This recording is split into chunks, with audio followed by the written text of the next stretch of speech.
Another day, another basketball stories na naman ang pagkikwentuhan natin. At ngayon nga ay ang pag-uusapan natin ang balitang pagbabalik ni Luka Doncic sa Los Angeles Lakers. At ang balitang may tinapos na nga daw na trade ang Golden State Warriors. Para nga sa inyong kaalaman, hindi talaga biro ang kanilang game schedule ngayon since magkakaroon nga sila ng dalawang magkasunod na road games laban sa makupunan ng Minnesota at Memphis Grizzlies na siyang magiging unang game nila sa group stage ng NBA Cup. Kaya kailangan na talaga ng Lakers na pabalikin ang kanilang mga players sa lalong madaling panahon kung gusto man nila na maiwasan na magkaroon ng mahaba-habang losing streak at bumagsak sa ibaba ng standing ng West.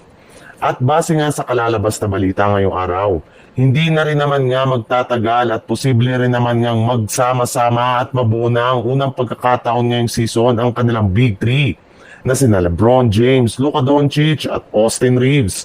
In fact, kinumpirma na nga na maayos na nga daw po ang kalagayan ngayon ni Luka at nakakagalaw na nga ito sa loob ng court, which is magandang senyales kung saan posible nga talaga na makabalik na ito sa kanilang home game laban sa Miami Heat sa darating na November. Sa ibang balita naman, hindi nga kagaya ng mga nagdaang game ng Golden State Warriors. Si Jonathan Kuminga nga ang literal na nagbuhat sa kanilang panalo kahapon laban sa Memphis Grizzlies matapos siyang magtala dito ng 25 points. Mas nagiging consistent na rin naman nga ito pagdating sa scoring sa pag-average niya ng 18 points, samahan mo pa ng 8 rebounds at 4 assists sa kanyang 58.1% shooting sa field goal. Kaya may ilang mga fans na nga nagsabi na kakayanin na nga daw ni Jonathan Kuminga na palitan si Stephen Curry bilang kanilang main scorer at main superstar.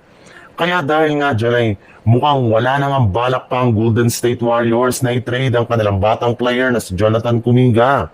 Since napakalaki na rin naman nga ng impact nito sa kanilang team, mapa-opensa man yan o depensa. Maayos na rin naman nga ang relasyon nito kay Coach Steve Kerr kaya plano na nga nilang itigil ang pag-trade sa kanya at panatilihin na lamang nila ito sa kanilang lineup sa mga susunod na taon.